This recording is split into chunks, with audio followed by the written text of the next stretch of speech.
Diane Abbott has been under investigation by the Labour Party for comments she made last April. Until today, we thought that investigation was yet to be completed. Even Keir Starmer himself had said that there was an independent complaints process and things had to run their course. He would never intervene. And yet, a BBC Newsnight have revealed that the investigation actually finished 6 months ago, way back in December 2023. They also say that in December last year, Miss Abbott, the long-standing MP for Hackney North and Stoke Newington, and Britain's first ever black female MP, was given a formal warning over her conduct, and that in February she completed an anti-Semitism awareness course. But despite that, Abbott still has not been told whether she'll be allowed to stand as a Labour candidate in her constituency at the general election. On this story, here's what my Novara colleague Ash Sarkar had to say. If Victoria Derbyshire's reports are accurate, what this would mean is that the Labour leadership has either significantly misled its own MPs who are out there fielding media questions about what's going on with the Diane Abbott investigation, or, and I think this would be worse, their party to the deception. And even though they're saying that there's an ongoing disciplinary process, they know that's not true. Now, why would the Labour Party have concluded its investigation but left Diane Abbott hanging in this position of not knowing whether or not she will stand as Labour's candidate in the general election? I can only imagine that it's where factionalism comes into conflict with what that will mean sacrificing. So the factionalism element is, of course, Keir Starmer having used any excuse to isolate, discipline, and indeed suspend the whips of left-wing MPs. We've seen that with Andy MacDonald. We've seen that with Kate Ossamore. Of course, we saw that with Jeremy Corbyn, who hasn't been let back into the party. And Diane Abbott, I think for him, would fit very much within that strategy, particularly when you can cite anti-Semitism as a fig leaf of morality for doing something which is very underhand.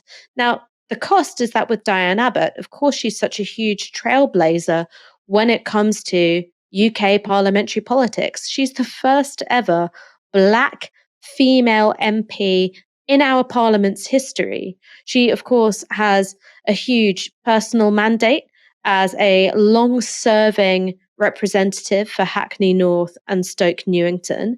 And I think that while lots of people do view what she wrote as, perhaps unwise, failing to grapple with the nuances of racism and how racism plays out in communities who aren't just Black and Asian, people don't like it when a sincere apology isn't enough, when remorse and when contrition isn't enough, particularly when MPs like Neil Coyle, of course, who made racially disparaging comments directly to a journalist, he was allowed back into the party after a fulsome apology. So it looked an awful lot like a left-wing Black woman was being treated worse than her white, male, more right-wing colleagues. And the last thing that I'd like to say, because I know that an awful lot of people, perhaps not in our audience, but in the country more generally, will go, well, why is this important? Isn't this just a matter of, Keir Starmer is using whatever dirty tricks he has as a politician to get his own way? I expect that. The thing I would say is meaningful is that if this is how he treats members of his own parliamentary party, if he has a pattern of deception and broken promises and hiding behind processes rather than delivering perhaps difficult or controversial answers, that's not a good sign for someone who's leading a government. That makes me think that they might be equally deceptive with the public as they are members of their own parliamentary benches and indeed their party membership. Keir Starmer has a long history of behaving in this way. He called Jeremy Corbyn a friend, a close colleague, spoke at length about how much he respected him when he was running to be Labour leader. After he removed the whip from Jeremy Corbyn, it's like he couldn't use harsh enough words for him. And I think that pattern of mendacity has played out in the case of Diane Abbott. This idea that she's a trailblazer, that she's a valued part of the Labour coalition, but at the same time treating her in a way which is completely appalling, leaving her with no clarity over her political or professional future. Now, this is an established pattern of behaviour for this Labour leadership. So far, journalists have tended to view it as a necessary evil for isolating and marginalising the troublesome left. But this man is almost nailed on to be our next prime minister. He's going to be delivering a manifesto in just a couple of weeks. Now, honesty, integrity, that is absolutely essential for someone who's going to be taking on that level of responsibility. And unless he has a huge change of heart in terms of his own personal conduct, it's likely he'll take that approach to governing. That was Ash Sarkar there speaking to me earlier on today.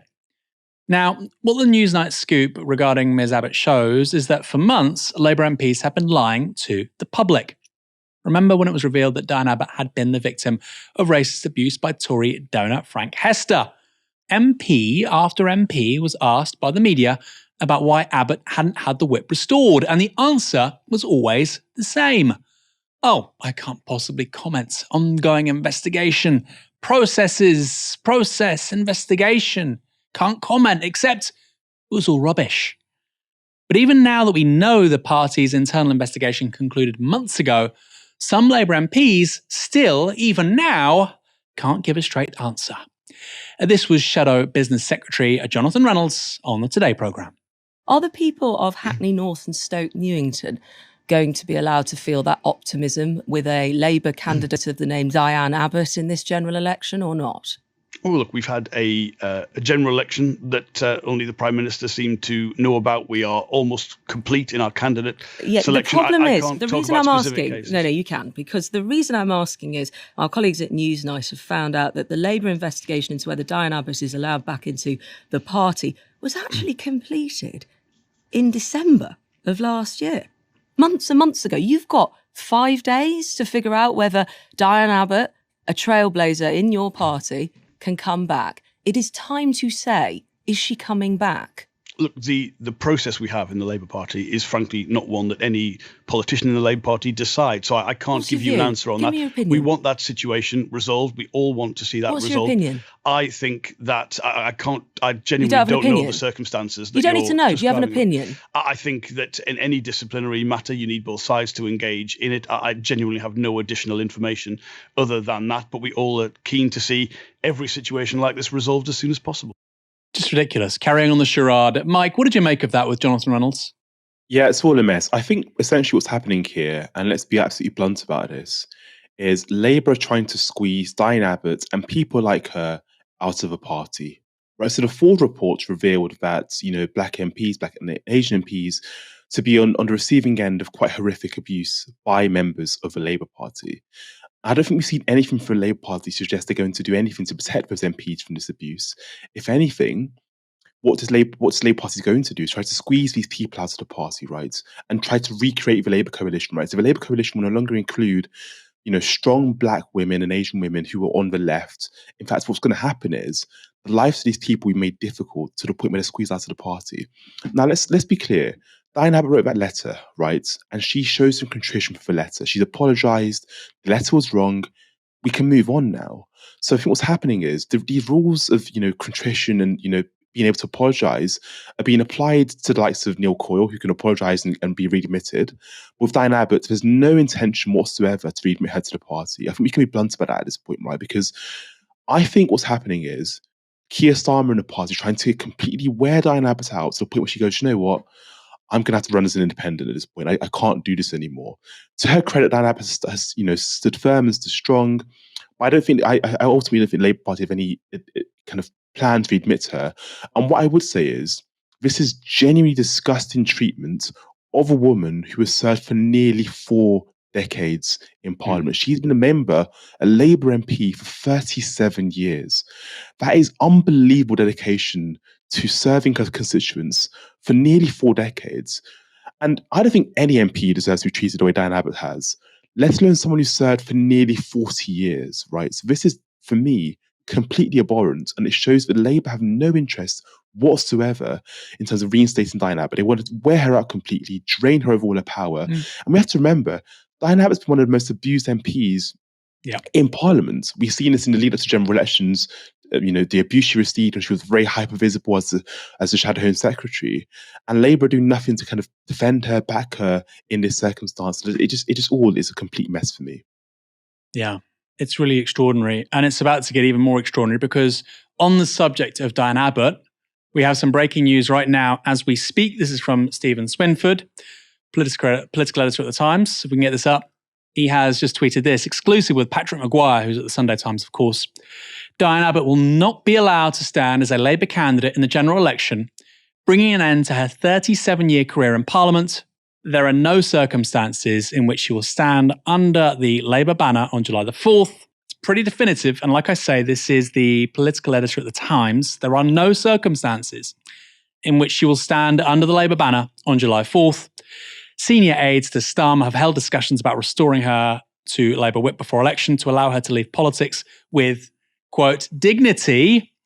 So the disciplinary process ended last year. The plan was to get her back in the tent and then kick her out again. She obviously didn't want to play ball with that. And now she's gone. And this is something actually, Mike, I'll maybe throw this back to you in a moment. This is something I just find utterly extraordinary, that the political class have no understanding of what loyalty is. They do not get it. You see this with the Tories and Boris Johnson, by the way. Boris isn't helping us. He's not good for us. Get rid of him. You see it with Keir Starmer and Jeremy Corbyn. Okay, you've served your purpose, like Toy Story. Goodbye. And now you see it with Diane Abbott. There is absolutely no concept of loyalty. Now, you might say, that's politics. I think this is taking things to a new level. We've not ever seen this before. This disposability of people in politics for so long, like Corbyn, like Diane Abbott, utterly extraordinary. And I think it really gets to the heart of how corroded, decayed, and frankly, disgusting and degenerate this country's politics is. And I think, frankly, there is no solution without proportional representation. The two parties are broken, they're reprehensible, they are fertile ground for nothing but immoral, vacuous people, and they have to be gotten rid of, is my view. That's bigger than Diane Abbott, but it really goes back to something that you heard about Jeremy Corbyn when he was being pushed out in 2016. There was that quote, of course, where they said the Parliamentary Labour Party was trying to break him as a man. Let's be honest, that's precisely what they've tried to do here with Diane Abbott, this country's first ever black female MP. They've tried to break her.